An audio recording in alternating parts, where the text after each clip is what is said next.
Justin Lukefier with the review of the album Dark Comedy by the hip hop artist Open Mike Eagle. Originally from Chicago, Open Mike Eagle is now based out of LA, where he's a member of the hip hop collective Project Blowed, an open mic workshop for Southern LA artists. He's also a member of the alternative hip hop trio Thirsty Fish, which includes the artists Dumbfounded and Psychosis.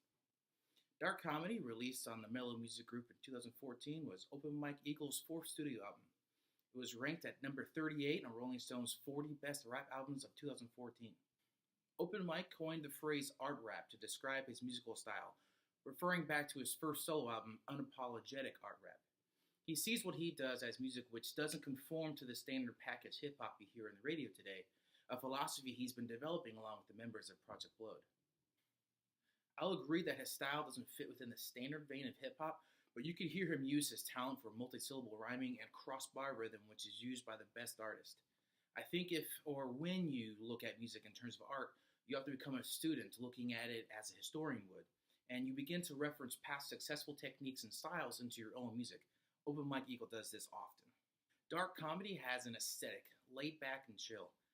Simple, hollow soundscapes which give Open Mike a lot of room to use his voice to fill in the gap. He likes to do this style of sing-song rap where he's not quite singing or speaking, but just in the middle, and add his voice timbre, which reminds me kind of Childish Gambino, and his pin chant to layer his voice on the choruses. You can instantly recognize that this is an Open Mike Eagle track. This entire album is not afraid of simplicity. Simple drum beats, light snares, almost nearly every song sounds like it's based on a 4-on-the-floor drum beat. I love that he doesn't shy away from simple saw wave bass lines.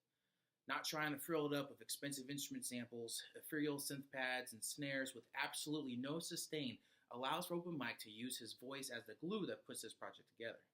Unfortunately, it takes 10 tracks for the 13 for that laid-back, slow, dreamlike environment to change on the album, which blows my mind because he's working with a ton of producers such as Toy Light, Taco Neck, and Alpha MC. It's not until the track entitled Informations that the album turns noticeably darker.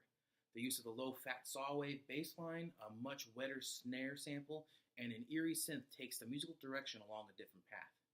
I think the reason he likes simplicity of the music he uses is based primarily on his performance technique.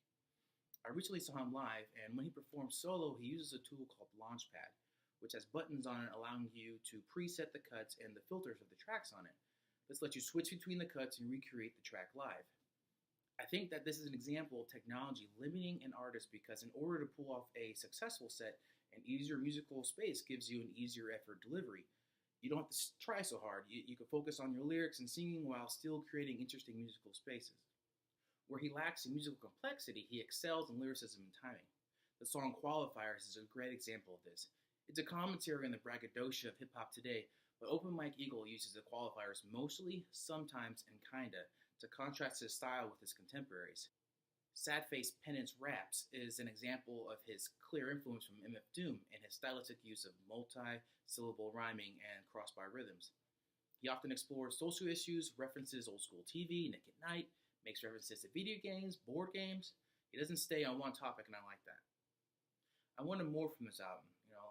If you know me, I love being challenged musically, and if not, then you got to give me some rhythmic variation of your vocal delivery to keep me entertained. Open Mike Eagle does this to a point, but I felt like he's such a great artist and that he shouldn't be afraid to explore even more complex musical spaces. Luckily, he's done this. I check out his EP entitled A Special Episode of, where he does just that, a lot more complex drum lines. His vocal delivery keeps me guessing. He changes musical style often. You can tell Open Mike is continuing to grow as an artist.